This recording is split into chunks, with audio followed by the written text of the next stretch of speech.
Campo Aberto, com Cláudio Correia.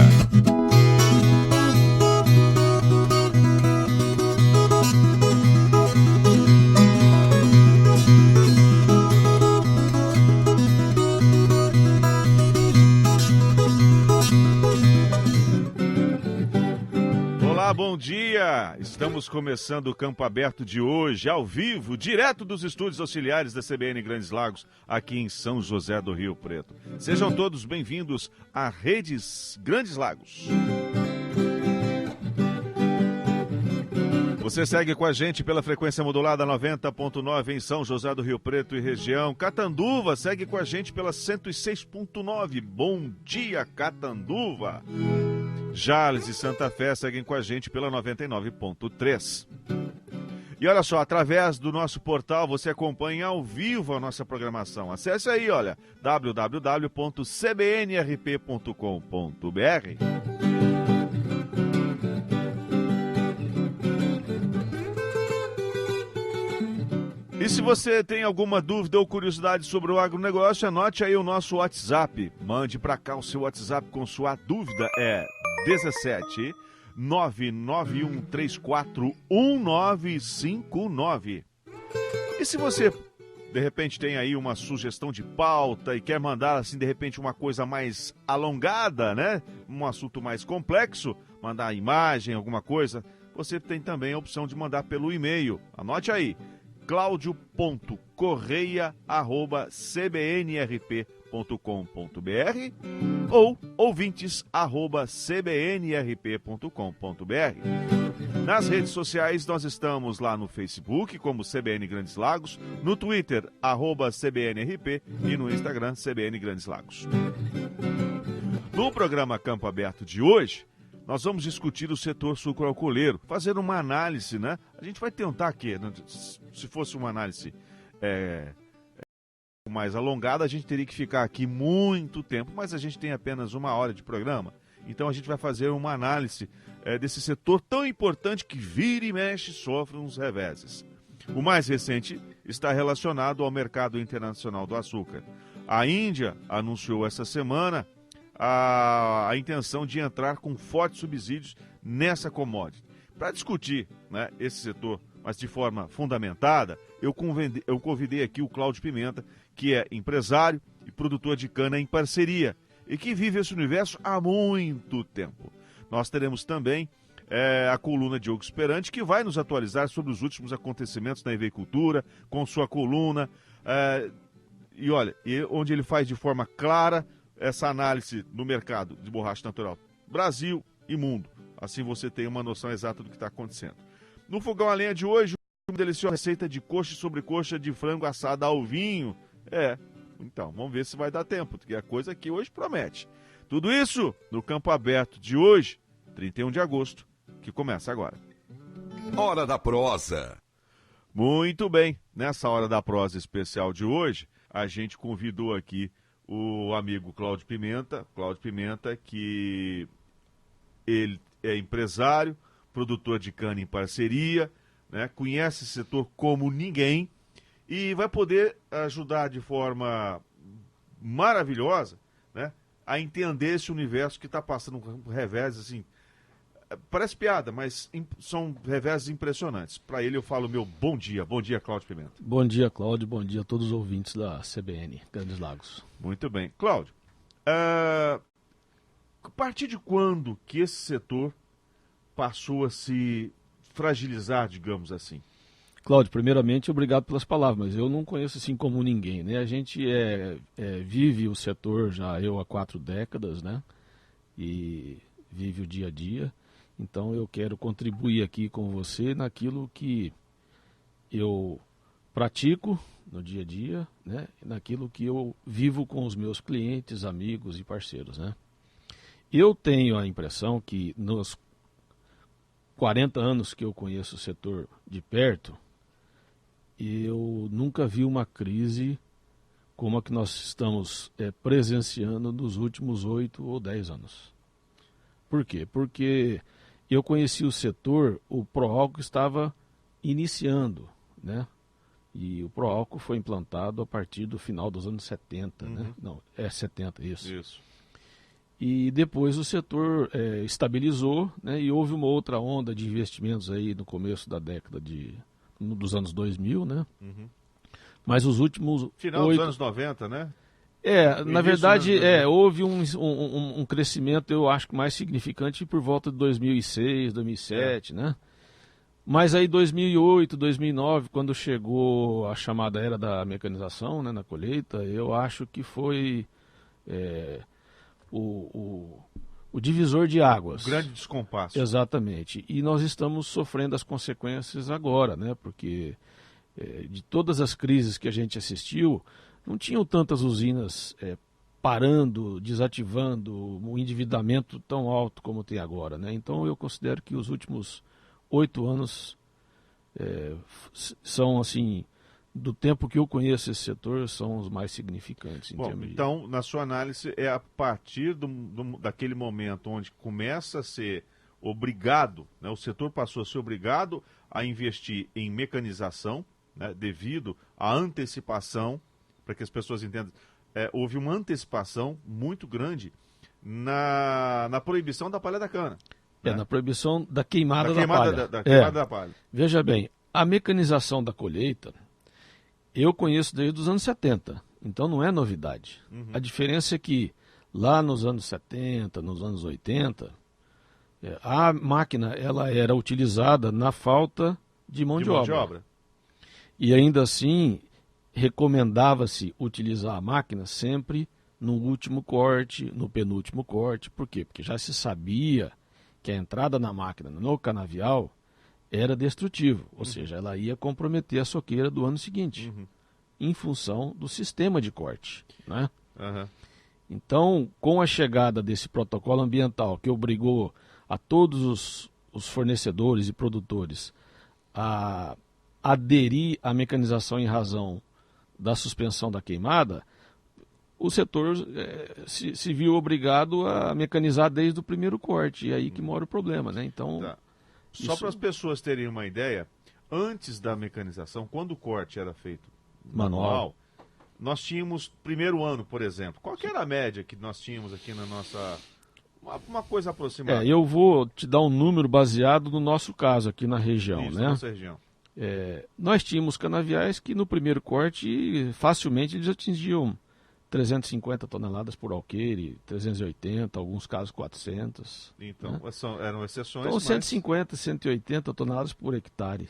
O primeiro ano. Depois o segundo caiu um pouquinho, mas o canavial se mantinha com a produtividade alta até o 7º, 8º, às vezes até o 10º corte manual. Mas sempre dentro da casa dos 3 dígitos. Praticamente sim. Então... Quando ele caía abaixo de 200 toneladas, 180 toneladas por alqueire, que a gente media em alqueire naquela época, aí já se estudava a renovação daquela área, né?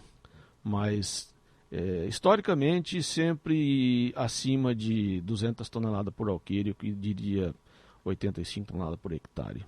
Tá, Cláudio, para que as pessoas possam entender. Quando o corte é manual, nós tínhamos uma distância entre linhas, Sim. Nós tínhamos um jeito de plantar diferente. Com a mecanização, né, por exemplo, a roça, o canavial já está pronto, está lá plantado. Você vem com uma máquina que tem distância entre linhas diferente, a rodagem diferente, e vai entrando canavial adentro. Isso faz com que, primeiro, você amasse a soqueira, digamos assim, que é aquela pontinha que fica da cana quando ela é cortada. Segundo, você vai ter a compactação de solo. Então, também. E você vai ter uma movimentação de máquinas no terreno muito maior do que quando o corte era feito de forma manual. Por quê? As máquinas que entravam para fazer, por exemplo, o carregamento, Sim. elas tinham as bitolas ajustadas, eram pneus mais finos, eram máquinas menores, e era feito o carregamento, né? Enfim, era mais tranquilo. Outra coisa que também acabou trazendo alguns descompassos. Com a proibição da queima dessa palha, da palha da cana, que aconteceu? Começou a aparecer muita praga também. Algumas pragas, o manejo acabava sendo o fogo, né? A gente sabe Sim. que tem a questão ambiental, tudo, mas isso é uma realidade. Então as usinas passaram a ter que investir também investir mais no controle de pragas. Sim. Bom, mas qual é o investimento que a gente está falando? Que tipo de investimento? Olha, os investimentos foram pesados e nós vamos explicar quais foram os investimentos a serem realizados logo depois do nosso break comercial. Até já. São 9h18, estamos de volta com Campo Aberto, especial de sábado. Você que chegou agora, a gente está falando aqui, fazendo uma análise do setor sucroalcooleiro. E eu trouxe aqui, convidei o amigo Cláudio Pimenta, que é empresário e produtor de cana em parceria, e sabe muito bem o que está falando, conhece esse universo bem de perto. Cláudio, a gente estava falando, antes de sair para o intervalo, dos fortes investimentos. Queria que você fizesse de uma forma assim, bem fácil das pessoas compreenderem como eram as frentes de trabalho antes, né, no corte da cana, e depois, com a mecanização, como é que ela teve que funcionar e aproximadamente vamos falar de investimento. Quanto custava na época, né, ou quanto custa hoje esse mesmo equipamento, esse conjunto de equipamento? Ô Cláudio, o que eu posso te dizer é o seguinte, antes você ia fazer um corte de um canavial, você fazia manualmente, você contratava normalmente as equipes, né, que eram em cooperativa de serviços, ou os chamados prestadores de serviço, né, que é comum assim nas cidades do interior. E você não tinha muito investimento porque se trabalhava muito em parceria, em grupos, né? Os fornecedores trabalhavam em grupo, por regiões, então um ajudava o outro, a carregadeira de um ia carregar na roça do outro, o caminhão de um ia na roça do outro, então era relativamente baixo o investimento. Por quê? Para você fazer um caminhão transportar cana, bastava você trocar a carroceria, às vezes o pessoal nem trocava, punha foeiro lá e ia embora, entendeu? Não era um investimento pesado. Com o advento da mecanização, o pessoal foi obrigado a investir em carrocerias fechadas, não é isso? Caminhões de maior potência, caminhões de maior capacidade, as colheitadeiras de cana, que não são barato. Para cada máquina, para cada colheitadeira, precisa de uma estrutura. Sim, né? sim. Que seria nesse pacote o que consta? Para ela se tornar viável, né, assim, para melhorar a logística dela, a máquina, o ideal é ela trabalhar com outras máquinas na mesma frente, né? Porque se você colocar uma única máquina na frente, ela tem que ter o acompanhamento de um bombeiro, normalmente um caminhão-oficina, não é? Os transbordos, e o transporte seria na mesma proporção da cana inteira cortada manualmente. Então, quando você faz uma frente, o ideal é você ter 2 ou 3 máquinas ou até mais. Por quê? Porque você diminui o custo do pessoal de apoio, né? Então você tem várias máquinas trabalhando com um único comboio de oficina, de bombeiro, e isso dá sinergia. Então, né? Então se uma máquina para, o sistema não para. Uhum. Se você estiver trabalhando com uma única máquina e ela eventualmente parar, para todo o sistema para trás. Né? E tem um detalhe também, né? Você tem que ter turnos, né? Por exemplo, essa máquina tem que trabalhar praticamente 24 horas. Normalmente são 24 horas de trabalho, senão ela não se viabiliza do ponto de vista da amortização. Então, né? E tem outra coisa também, né? A parte de manutenção preventiva. Sim. Essas máquinas, por exemplo, elas trabalham um dia, e depois tem a questão de amolar faca. Quando a gente fala de amolar faca, a gente tem sempre na lembrança a imagem daquele cortador de cana amolando aqueles facões, enfim. A máquina é a mesma coisa. Ela tem facas ali embaixo, que ela, conforme ela vai trabalhando, ela também tem que ser afiada ou trocada. Perdão. E aí, o que acontece? Tem esse tempo de manutenção e se não fizer essa manutenção, é aí onde começam a aparecer alguns problemas que têm sérias consequências, que é a questão da operação dessa máquina. Isso. Né? É o atrito do sistema de corte na soqueira. É ali que está o problema, entendeu, Cláudio? O espaçamento é ajustável, né? Há muito pisoteio na roça, porém em roças já preparadas para a mecanização, vamos dizer, sistematizadas, elas são implantadas de forma a receber a mecanização com menos impacto, ou seja, tiros de corte mais longo, entendeu? Agora, numa lavoura pequena, de um pequeno fornecedor, de um pequeno produtor, para cortar mecanicamente, obrigatoriamente essa máquina vai manobrar em cima da cana, entendeu? A máquina, os transbordos, então vai pisotear muito e vai prejudicar muito a lavoura, né? Agora, o problema maior que eu considero, não vou entrar na parte agronômica, né, da variedade, do solo e tudo mais, mas é ali onde a máquina, o aço, entra em contato com a cana, com a soqueira. É ali que mora o problema. É ali que está dizimando os canaviais. Bom, a gente estava falando lá atrás, no bloco anterior, sobre a produtividade na época do corte manual.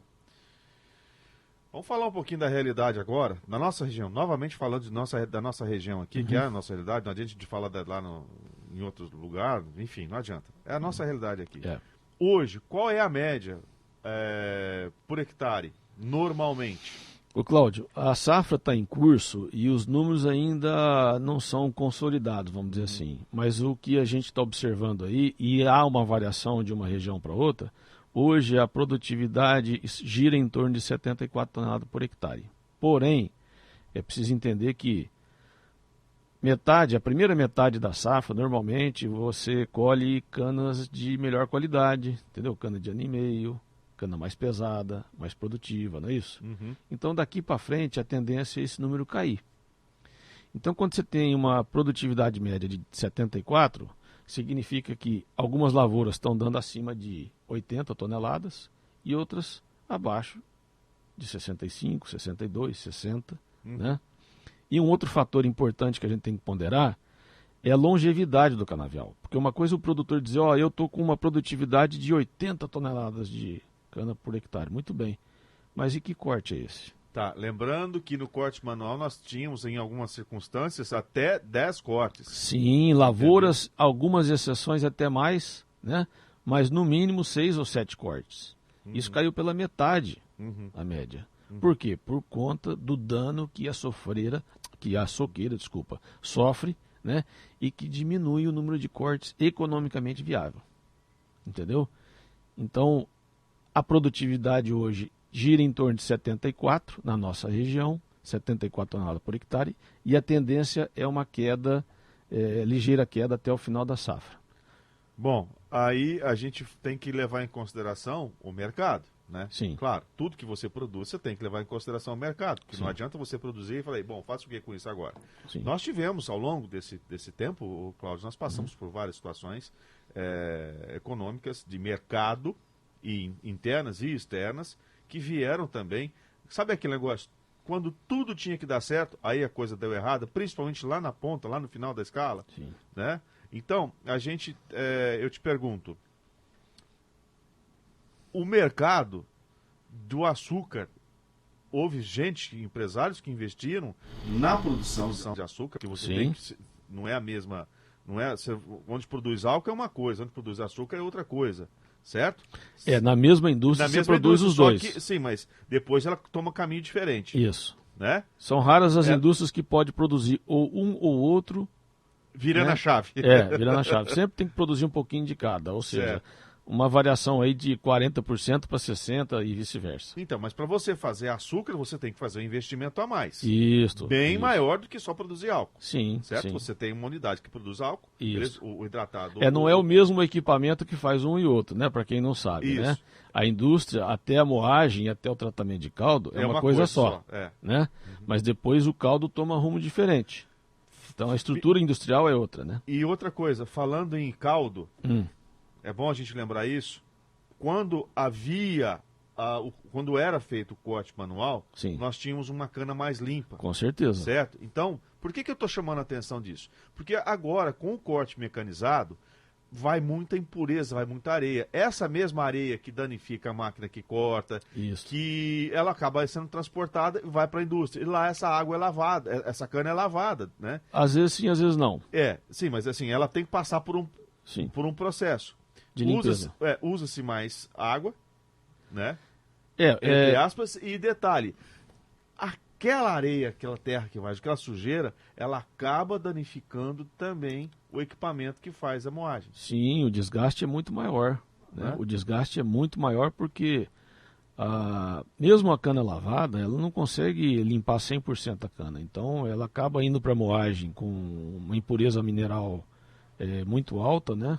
Uhum. E ela acaba incorporando essa sujeira, essa impureza mineral no bagaço e no próprio caldo. Né? Isso aí no processo é danoso, porque acaba desgastando prematuramente os equipamentos da usina. É mais custo para industrialização, né? Bom, é mais mais um complicador. Bom, vamos falar um pouquinho de mercado. Sim. Né? Nós tivemos aí, por exemplo, época que o petróleo foi uma coisa que, um fator importante para que as pessoas possam entender por quê. Nós tivemos, ao longo desse período, uma queda do barril do petróleo, de petróleo, que acabou ficando muito próximo ou até mais barato do que a produção do álcool. Nós tivemos um período aí que ficava mais barato você comprar o petróleo do que produzir o álcool aqui. E aí as usinas partiram para o açúcar. Sim. Certo? Bom, beleza. Mas foi momentâneo. Foi momentâneo. Sim. Mas o grande gargalo é o seguinte, o mercado de commodities você não controla. É oferta e procura que registra tudo isso. Uhum. Eu queria te dizer uma coisa. Agora, nesse momento, a Índia vem aí com uma proposta, digamos assim, indecente, de entrar com fortes subsídios e colocar mais de 6 milhões de toneladas com subsídios no mercado internacional. Sim. Isso vai ser uma dor de cabeça bem grande para as usinas também, né? Vai, não tenha dúvida. Bom, e a gente vai falar disso logo depois do intervalo. Fique com a gente. São 9 horas e 36 minutos, estamos de volta com o Campo Aberto especial de sábado. Você que chegou agora, a gente está aqui falando hoje nesse programa sobre o setor sucrocoleiro, né? Tentando passar para vocês como esse setor, né? Os reveses que esse setor passou e o porquê, né? Principalmente com relação à produtividade, a queda absurda na produtividade por hectare que os canaviais passaram, né? Devido à forte mecanização, enfim. E eu falava no bloco anterior, nesse repórter CBN, sobre a questão de mercado, né? Por exemplo, o açúcar é uma commodity muito importante e olha, o Brasil já foi o maior produtor e exportador dessa commodity, né, Cláudio? Hoje Sim. já não somos mais, hoje a Índia. A Índia. Então nós temos aqui, nessa balança, situações muito adversas. De um lado, um país onde existe uma regulamentação muito grande, tanto na questão trabalhista, como na questão ambiental, enfim. E do outro lado, nós temos um país onde essas coisas andam frouxas, entendeu? Então fica difícil você competir assim. E lá eles passaram a produzir e estão, além disso, com a baixa oferta do mercado, aliás, a ampla oferta de mercado e a baixa procura, eles, para atraírem mais o consumo, o que eles fizeram? Eles vão ofertar no mercado um açúcar mais barato, através de subsidiado. Então, vai chegar no mercado mais barato, digamos assim, para o comprador. Só que o governo está bancando parte disso. Agora, a pergunta que fica dá para você segurar a onda assim? O Cláudio, eu costumo dizer que, felizmente, aqui no Brasil, né, na nossa região principalmente, nós temos a opção do álcool, do etanol, né? O hidratado e o anidro. Uhum. Então, quando eu digo, o mercado, o produtor brasileiro não consegue intervir no preço internacional do açúcar, ele tem a opção de priorizar o álcool, né? E, feliz ou infelizmente, o álcool nosso, tanto o hidratado quanto o anidro, ele está muito atrelado ao preço da cana. Ao preço da gasolina, né, o derivado de petróleo. Eu, particularmente, não acredito que o petróleo vai ter uma queda significativa a ponto de inviabilizar o etanol, né? Então, eu acho que a saída é melhorar a eficiência, buscar sempre diminuir custo, o que a Índia já faz com muita maestria, porque se produz muito açúcar com baixo custo, por isso que o açúcar deles impacta muito no mercado internacional. E priorizando o álcool, a usina provavelmente vai faturar mais e mais rapidamente, né? E isso aí vem de encontro com o objetivo ambiental, que é o consumo de combustível renovável. Então, o fato de o mercado do açúcar estar em baixa gera preocupação, gera uma certa dificuldade para as usinas que também têm açúcar para vender, mas, por outro lado, nós temos o álcool. Então, é uma janela de oportunidades, eu acho. Tá. Né? Mas tudo está atrelado à produtividade do campo. Exatamente. Certo. O limitador aí é a eficiência que depende da produtividade. Agora, abriu uma outra janela de oportunidade também na China, não sei se você viu isso, a China parece que vai colocar, adicionar o álcool na gasolina lá, enfim, para cumprir aquela questão do protocolo. Sim. Aí alguns especialistas, até a própria Única viu disso aí, uma possibilidade de, puxa vida, mais uma possibilidade de salvar o setor brasileiro. Não. Ainda estamos atrelados à questão da eficiência, à produtividade lá no campo. Sim. Então, as janelas podem se abrir à vontade, Sim. mas tudo Mas tá na elas base. não vão se abrir de uma hora para outra. Né? Não, Esse e mercado outra? vai crescer gradativamente. Sim, mas né? você tem que melhorar a eficiência. Agora, será que o nosso setor vai suportar e sobreviver até lá? Então. Tirar proveito disso? Né? Bom, tá, mas a gente chegou até aqui, Cláudio. Lá atrás, vamos voltar um pouquinho no tempo, lá atrás, quando as decisões foram tomadas, esse setor não tinha uma associação, alguém que os representasse para falar, pera, não é bem assim, a gente precisa desse tempo, cumprir esse tempo, né, até de planejar, de conhecer, de colocar a coisa para funcionar de forma eficiente, porque senão a gente vai quebrar, muita usina vai quebrar. Quem não tinha Ô Cláudio, tem e tinha, né? Porque eu tenho a seguinte visão sobre isso aí. Lá atrás, quando a lei federal já tinha sido promulgada e estabelecia que a queimada da cana seria proibição. A proibição da queimada da cana na colheita seria gradativamente implantada até 2031. Eu considero que a Orplano, a Organização dos Plantadores de Cana, fez uma campanha muito forte, se utilizando da força das associações, né, de fornecedores, e conseguiu convencer o Estado, o governo, a antecipar esse fim da queimada da palha. O que obrigou todo mundo a mecanizar. Tá, mas não faz muito sentido, né, Cláudio? Agora, a Orplana, eu acho que está cansada de saber que isso foi prejudicial principalmente ao pequeno e médio fornecedor. E me estranha muito o silêncio da Orplana. Eles estão assistindo a cada dia o setor se retrair, o setor diminuir de tamanho, o faturamento diminuir, o endividamento aumentar, muita gente saindo do setor, exatamente o que disse aquela senhora Maria Cristina Pacheco lá no STF em Brasília. Está acontecendo exatamente.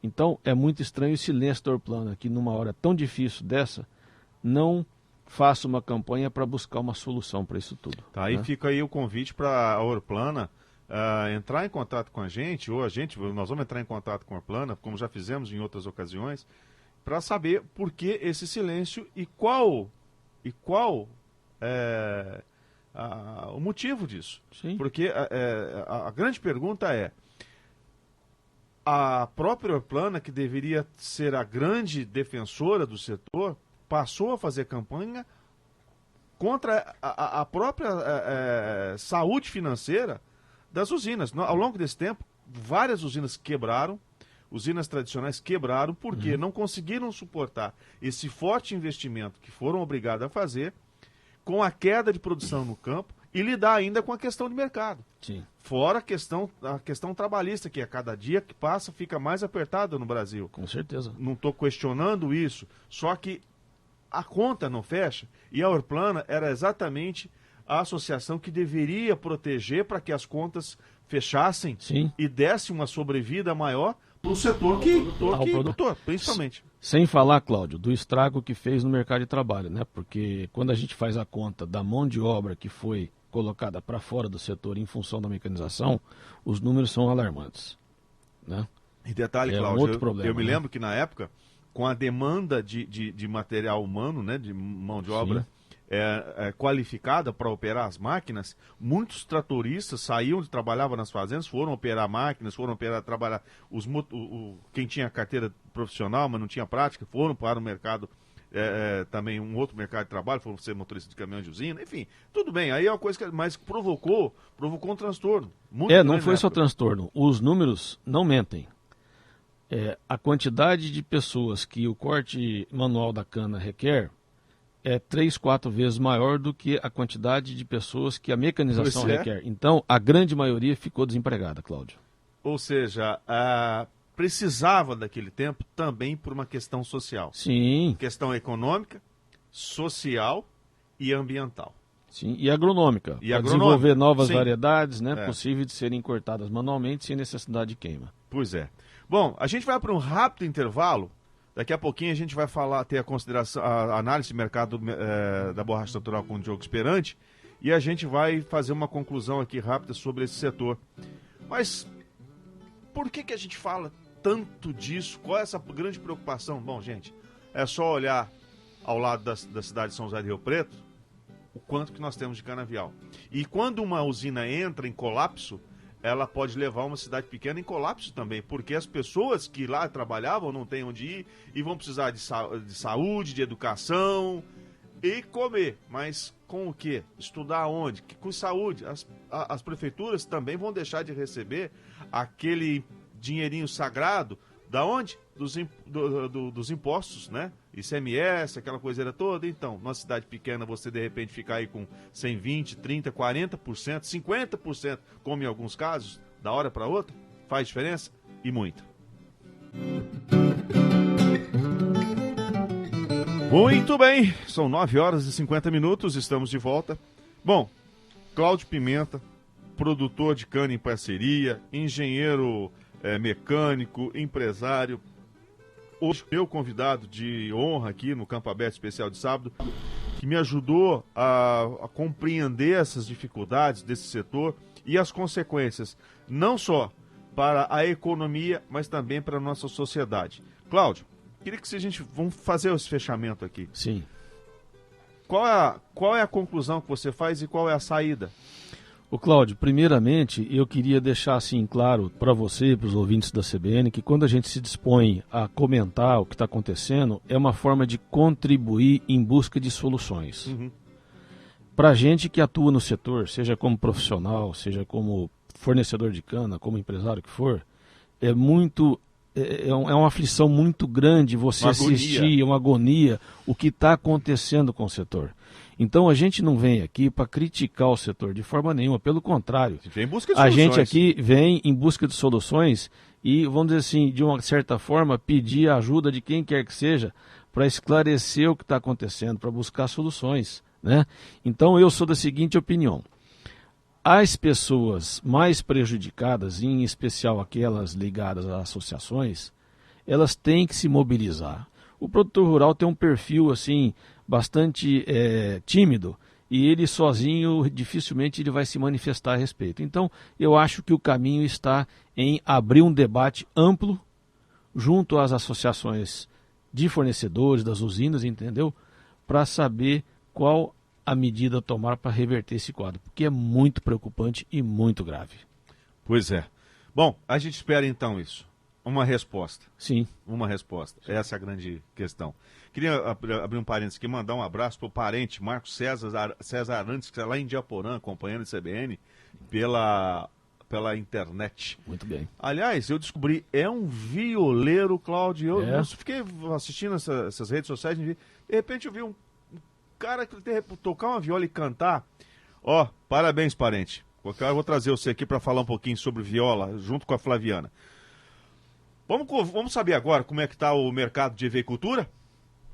Da eveicultura com análise de Diogo Esperante. Esse conhece tudo desse mercado. Que também tem que fazer uma ginástica hoje em dia o eveicultor, hein? Sim. Coluna de Diogo Esperante. Olá, amigo da Seringueira. A TSR20 mantém baixa enquanto o dólar segue subindo. Na semana da TSR20 em Singapura, tivemos mais do mesmo. O quilo do contrato Front Month passou a semana em baixa fechando o período a $1,28. Já o dólar seguiu firme sua trajetória de ascendência, terminando a semana a R$ 3,16. Esta combinação está levando a previsão da referência GEB 10 outubro-novembro a R$ 5,93, 7,19% de queda frente aos atuais 6,40 válidos agora para agosto e setembro. O dólar, nas alturas desta semana, acumulou a maior alta mensal dos últimos 4 anos, frente às dúvidas sobre negociações comerciais de China e Estados Unidos, que seguem abastecendo de lenha esta fogueira e criando aqui para o mercado brasileiro de borracha natural o que chamamos de um hedge natural, ou seja, uma proteção. Enquanto as cotações internacionais se mantêm baixas, também em parte devido aos mesmos temores relativos à tensão comercial de China e Estados Unidos, o dólar alto vem reduzindo a queda nas referências e assim colaborando para reduzir o impacto internacional no mercado doméstico. Devido ao fato do custo de produção da borracha natural ser muito pouco dolarizado, ou seja, em razão dos fatores principais que compõem nosso custo de produção não estarem sujeitos à influência do câmbio, o fenômeno de hedge natural funciona de maneira efetiva. Contudo, com a baixa expressiva das cotações internacionais, o que podemos dizer por hora é de que o dólar está ao menos diminuindo este drama, contudo sem ser capaz de eliminá-lo por inteiro. Diogo Esperante, diretor executivo da Apabor, para o jornal Campo Aberto. Diogo Esperante esteve comigo aqui na semana passada, falou dos eventos que irão acontecer na Expo. Aliás, Cláudio, Expo está chegando aí, você é convidado nosso, a gente vai estar com a estrutura lá no recinto, você é convidado nosso. Muito obrigado. Queria agradecer, Cláudio, aqui a sua participação, sua presença aqui no Campo Aberto, aqui na CBN, sempre muito gentil em atender as nossas demandas, né? Porque nós temos uma responsabilidade muito grande, que não é só levar a informação, mas procurar levar também o entendimento aos nossos ouvintes sobre o setor. E, como eu disse, quando a gente sai na periferia, nas divisas, né, da área urbana com a área rural, a gente encontra muito canavial por aí. E quando esse canavial, esse setor entra em decadência, em colapso, a sociedade paga um preço muito alto, né? Então a gente tem que ter essa responsabilidade. Então, muito obrigado. Eu que agradeço, Cláudio. Estarei sempre à disposição, é sempre um prazer. E estarei sempre à disposição naquilo que estiver ao meu alcance. Muito obrigado, viu? Tá, é um prazer, amigo. Bom, gente, olha, eu queria fazer um convite para vocês. Fiquem aqui com a gente, porque daqui a pouquinho, logo após o Campo Aberto, nós temos novidade. A estreia de um quadro, todo sábado, a partir das 10 da manhã até as 10h30, que se chama A Informação que Salva. É um quadro novo, ele vai falar tudo sobre a saúde, com entrevistas, com especialistas, autoridades, e é uma parceria da CBN Grandes Lagos e a revista Saúde. E terá a apresentação, uma apresentação do Renato Renovato, é isso? É isso? Renato Renovato. Bom, diretor da revista Saúde. Daqui a pouquinho, certo? Bom, Cláudio, a gente vai ficando por aqui. Eu queria, olha, você que quer saber como foi a movimentação do mercado financeiro dos commodities ontem, entra lá no Jornal Campo Aberto, na página Mercado Agro, que você vai ficar sabendo como foi o comportamento do boi gordo, bezerro, suíno, enfim, tudo, soja, milho, tudo lá para você poder conferir. E o fogão a lenha também. O fogão a lenha você vai poder conferir aí uma receita. O Cláudio, eu sei que ele passa perto do fogão assim quando o almoço está pronto. Ou para ir na geladeira, porque fica próximo ao fogão. Mas é um bom gourmet. Gosta de cozinhar? De longe. Pouco. Deixa pouco. Quem sabe fazer. Gosto, né? Mas não sei, né? Então, mas gosta de comer, né? Opa. Qual é o teu prato preferido? Ah, Cláudio, eu aprecio qualquer prato, por mais humilde que seja, desde que seja feito com carinho. Com carinho, né? Uma carne com mandioca, para mim, é um banquete. Uma costela, hein? Ixi, uma costela com mandioca, nossa senhora. Nossa senhora, é muito bom. Bom, gente, e a receita de hoje não é carne com mandioca, mas é um coxa e sobrecoxa de frango, uma proteína que tem um preço muito bacana, feita ao vinho aí. Então tá lá a receita, vai lá na página Fogão a Lenha, procura lá a proteína carne de aves, né, de frango, que você vai poder encontrar, não só essa, mas uma série de receitas para você encontrar lá e vai poder preparar para a família. Porque, Cláudio, você disse uma coisa muito interessante. A melhor comida, a melhor refeição é aquela que você faz com carinho, junto com amigos, família, batendo um papo. E uma coisa que eu acho muito bacana, quando você junta a família ou os amigos e busca lá no fundo do baú uma caixa de fotografia antiga. Aí a coisa fica boa. Aí completa a festa, Aí né? completa a festa. Aí você começa a observar, voltando lá no começo do programa, de conversando assim, às vezes a natureza foi generosa com uns, com outros nem tanto, e aí a coisa vai. Bom, gente, eu queria agradecer aqui os trabalhos técnicos do Ronaldo Caetano, né? Essa violinha que você está ouvindo ao fundo aí, ó, essa violinha aí, quem preparou isso aí foi o Gustavo Paulucci, um jovem, toca uma viola danada. Então quem quiser ir de repente levar o Gustavo para uma festa ou para uma apresentação, pode entrar em contato com a gente, que a gente vai passar o contato dele. Um rapaz novo que estuda viola, formado em violão clássico, mas quando descobriu a viola falou, não, para tudo, que é esse instrumento que eu quero me dedicar agora. E que faz muito bem, desde quando recebeu o convite do Deva Pascovitch. Tá certo? Bom, vamos ficando por aqui? Campo Aberto. Oferecimento Cooper Citrus. Soluções integradas, resultados sustentáveis. Seara. Seja um produtor parceiro na criação de frangos de corte e produção de ovos férteis. Ligue 17 99167 8275 ou 17 3267 9122. Oferecimento Apabor. 27 anos fortalecendo a cadeia produtiva da borracha natural. Pois é. E a gente vai ficando por aqui, né? Na sequência tem o programa que eu acabei de anunciar para vocês, né? E eu volto na segunda-feira com Campo Aberto, a coluna Campo Aberto e Campo Aberto especial de sábado, só sábado que vem. Tchau!